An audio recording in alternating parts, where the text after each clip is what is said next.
Il-persuni li tresqu l-qorti brabta mal-każ ta' serq minn Taslima jagħmlu parti minn organizzazzjoni kriminali barranija.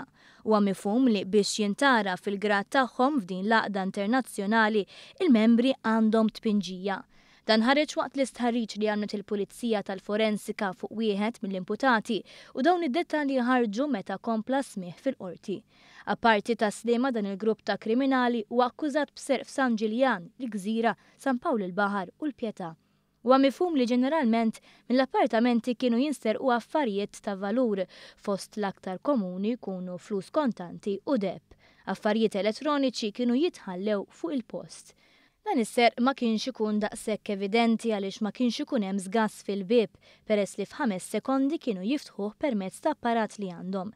Il-prosekuzzjoni xedet li żvolta fil-każ seħħet meta kien instena appartament f'Taslima. Barra l-blokka tal-appartamenti fl-art instab biljett ta' karozza tal-linja.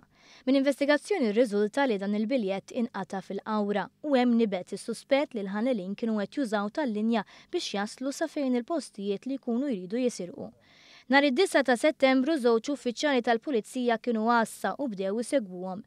Wieħed mill-Pulizija tela fuq tal-linja magħhom u meta niżlu fil-bus stop ta' San Pawl il-Baħar dawn kienu arrestati.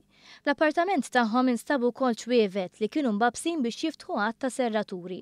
Instabu wkoll xi flus, ġojellerija, ammont ta' arloġġi tal-idejn, driller żgħir u għodot biex jillimaw iċ-ċwievet. Il-qorti ċaħdet it-talba l-ħelsien mill-arrest u l-każ se jkompli jinstema' nhar it-2 ta' Ottubru.